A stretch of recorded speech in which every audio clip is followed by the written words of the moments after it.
BDC चाची को लेकर भाजपा नेता राजेश चौधरी के घर हुआ हंगामा, पुलिस भी हुई चकरघिन्नी। मथुरा से ग्राम पंचायत चुनाव के बाद अब ब्लॉक प्रमुख की दावेदारी को लेकर सरगर्मियां तेज हो गई हैं।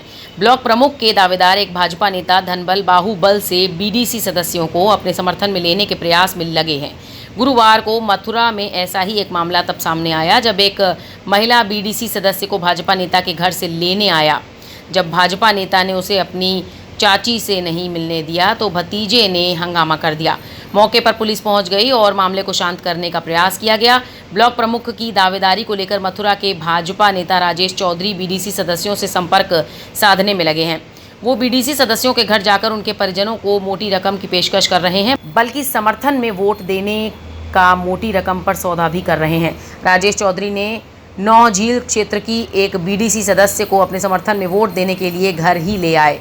कई दिनों तक बीडीसी सदस्य भाजपा नेता के घर पर रहीं। इस बात का खुलासा तब हुआ जब बीडीसी सदस्य का भतीजा अपनी चाची को लेने के लिए नेता के घर पहुंचा।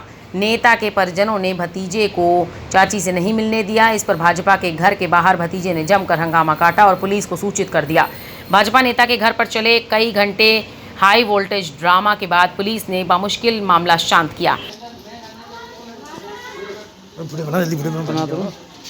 क्या नाम है आपका? मेरा नाम है विष्णु शर्मा। विष्णु शर्मा जी, आज आप कोतवाली में क्यों आए? कोतवाली में सर हम इसलिए आए कि हमारी जो पत्नी थी वो ग्राम पंचायत क्षेत्र की सदस्य है, तो वो बीडीसी वाले जो होते हैं, वो जो ब्लॉक प्रमुख का चुनाव होता है तो उनका वोट डलता है।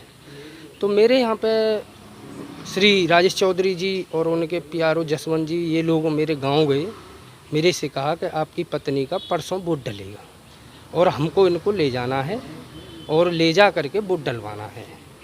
तो काफ़ी 2-3 दिन बीत जाने के बाद जब मैंने उनसे कहा कि सर ऐसा है, मेरे छोटे छोटे बच्चे हैं और मेरे पिता की तबीयत थोड़ी नाजुक है, तो मैंने उनसे कहा कि आप मेरी पत्नी को मेरे घर पे भिजवा दीजिए। अगर वोट नहीं डल रहे हैं तो वोट डलेंगे, हम डलवा देंगे।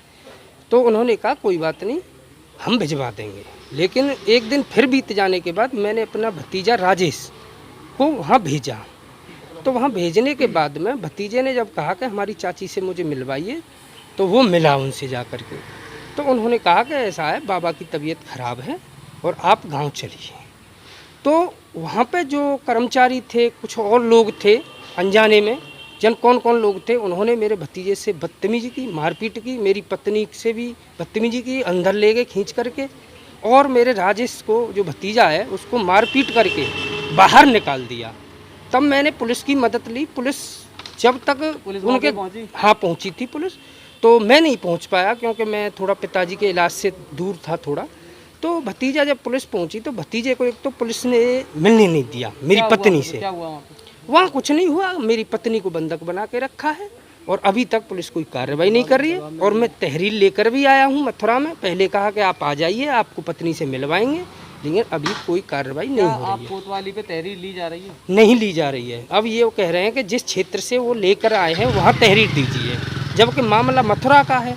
अब एक फरियादी और पीड़ित भटक रहा है, लेकिन कोई शासन प्रशासन नहीं सुन रहा है। कहाँ आपने शिकायत कराई है? शिकायत मैंने कोतवाली पुलिस को भी कहा, सीओ साहब का कहा, काफ़ी लोगों को मैंने कहा, अब मीडिया वालों से भी मैंने संपर्क किया कि भाई मेरी पत्नी को मिलवा दीजिए, मुझसे एक बार तो मिलवा दीजिए। आप बताइए, मेरे को मेरी पत्नी से ही नहीं मिलने दिया जा रहा है। मैं इस पर कार्रवाई चाहता हूं और मैं अपनी पत्नी को बरामद करना चाह रहा हूं और अपने गांव ले जाना चाह रहा हूं, क्योंकि मेरे छोटे छोटे बच्चे हैं। Bureau report, news hub Bharat.